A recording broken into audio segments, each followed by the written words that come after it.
Okay, ladies and gentlemen, we're back. We're talking about Bates Motel episode called Shadow of a Doubt. This aired last week, March 10th, 2014. For some reason, well, actually, I know the reason, but I'm late with the podcast. I do apologize, and the reason behind that, and the reasoning for that is because I was a little upset at what happened in the episode.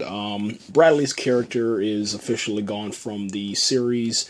I guess I saw it coming, but I guess because of, Transformers Age of Extinction and her career is obviously, taking off in different directions. But, and I think that the plot of Bates Motel needs to, take a drastic turn, in order to, in order for it to become the success that it needs to be, which it already is a hit, but I think that it can probably increase its rating to at least like a 9.5 out of 10 star show if certain things happen. And what that means is that the relationship between Norma Bates and Norman Bates has to reach its pinnacle at least by the end of this season. And having Bradley no longer in the picture, it affords the series that opportunity, man. Let me just kind of give you a little bit of information about the episode. This is going to be really, really quick, I promise. The episode prior to this week's episode showed Bradley committing an act of murder. That last episode was Gone But Not Forgotten. And once she committed that act, she went to Norman to get, I guess you could say, a sense of protection or a sense of someone that is going to be on her side, So she went to him. He placed her inside of his basement with his with his stuffed animals, and once they came up with a plan, the plan is to get some material, as in hair dye, healthcare products, etc., and then let her dye her hair, get her some money, put her on a bus, and she's gonna leave the town, man. She's no longer gonna be inside the town, and it's kind of frustrating, man, because she's such a good character, and especially the way that she gets reactions out of Norman Bates.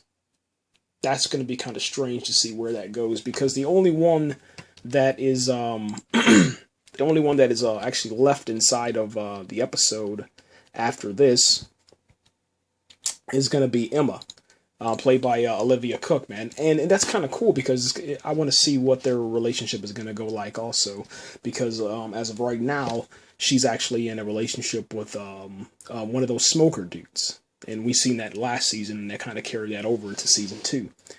And it's gonna be interesting, man. Anyway, real quick, what happened in the episode is that Norma, she convinces Norman Bates to enter into this singing competition that kind of brings their relationship together just a little bit more. They get a little bit closer because of this opportunity to sing together. Okay, now here's what happened, man. Norman went to the store. He got the materials and the products for Bradley, and then he promises her that he's going to come and pick her up at a certain time. I think it was like 8 or 9 o'clock. And this was before, he promised Norma that he's going to participate in this singing event that they used to do when they were kids. They used to sing together. Well, Norma used to play the piano, and then Norman was singing, like Mr. Sandman. And I love that because it's so classic. It shows you, kind of pays homage back to the original movie. And then also, brings it kind of modern, and it also goes in depth into their relationship as far as Norma and Norman.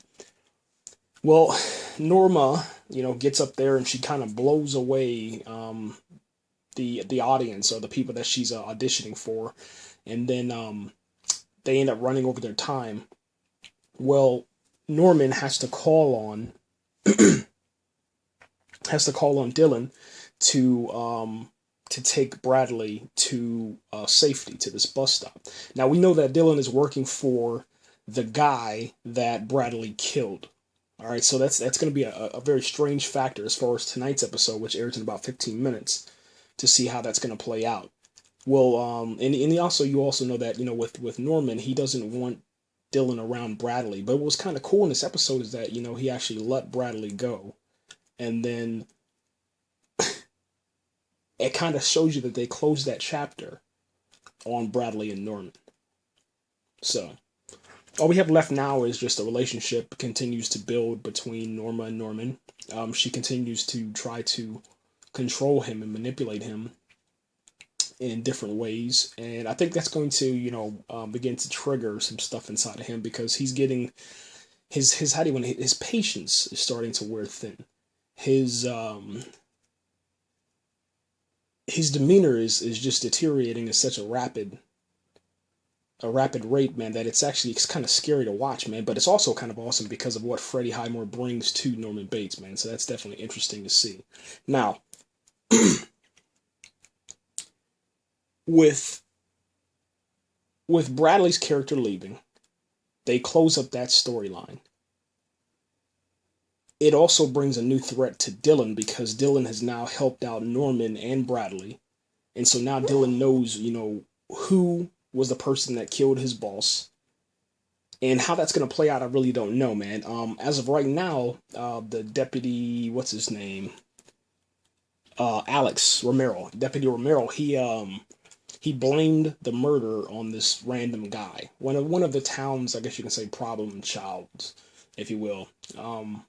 Guy that has, a rap sheet that wraps around the corner and back. And that was kind of messed up. But that guy's in jail right now. He's in prison, pretty much just rotting. And there's really nothing anybody can do about that. I'm trying to think of anything else, man, that's significant in this episode. Oh, yeah, Norma goes into Norman's room, starts cleaning up his room, like mothers do to their children. And she's making his bed. All of a sudden, man, she starts tucking the sheets under his mattress. And all of a sudden, something falls and hits the floor. It's like this. And then she looks underneath the bed, and it's Miss Watson's pearls. And there's also a newspaper clipping of the death of Miss Watson, which is pretty sick, man. And, her reaction to this is that she needs to, be closer to Norman in order to, it's what I think her thinking process on this is to be closer to him and to try to build a relationship with him so that he doesn't act out on his desires or whatever, because we understand now that Norman was the one that actually killed his father, and we thought it was Norma that killed her father, all right? Or excuse me, her husband. But it was actually Norman who blacked out, after, I don't know, Mr. Bates was slapping Norma for talking back or something like that. It was something weird. She said something to him, and he tried to burn her face with an iron when she was ironing his clothes or something. And then she said something bad about the house, and he was like, "What'd you say?" And then he backhanded her, and then Norman was making some milk, like a milkshake or something. I mean, which I thought was kind of a waste of a milkshake. He should have, he just blended the milkshake up.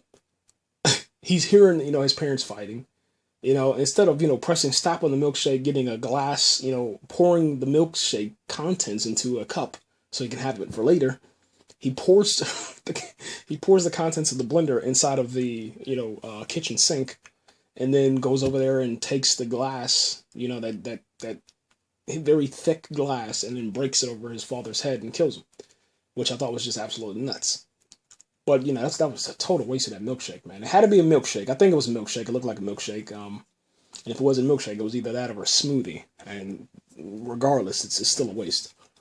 I'm pretty sure I'm missing some other stuff, man, but it's not really that important. They'll explain most of that stuff in tonight's episode. And once again, I'm sorry for the lateness of this episode, on this podcast review. And it just, for me, it just kind of sucks, man. I still love the show, obviously. I'm just kind of sad because Bradley's character is gone. And I really wanted to see a little bit more between Bradley and Norman to see if that one episode, that one scene where Norman kind of like spaced out a little bit, got really, really angry, and then walked away from Bradley. And the camera was just so weird. It was like this weird scene last season.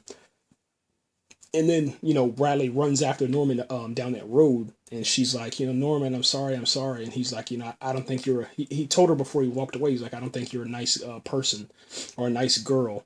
And then he walked away, but it was just like so much pent up anger, But I guess they're just done with that or something. Maybe she'll come back later on. Who knows? But that's just the way things are. Anyway, guys, let me know what you thought about Bradley's leaving the show. And what do you think about this Sheriff Romero? I mean, the dude seemed like he was legit, but now it seems like he's just working for the, how do you want to say, the good of the town, but the good that he's doing for the town, as in, turning his head to crime, or letting some crime go and unpunished, and some crime, allowing some crime to go unpunished, and then, saying I'll punish the stuff that I want to punish rather than the big stuff, as far as the drug selling and all that stuff. What do you think about that? And also, with Miss Watson's husband, okay, that was a big thing I forgot. Miss Watson's husband is here now, and Norman got into a confrontation with this guy, filming and taping him at the graveyard. Okay, but now that we know that Sheriff Romero knows Miss Watson's husband, or the guy that was at that graveyard, how is that going to play out? And what's going to happen with Dylan's situation, since he helped a killer, Bradley, escape? I mean, which is a justifiable cause. I mean, I'm not saying that, murder is, but it's a justifiable cause that Bradley would want to get out the city or the town. But we'll see what happens. Yeah, we're at her.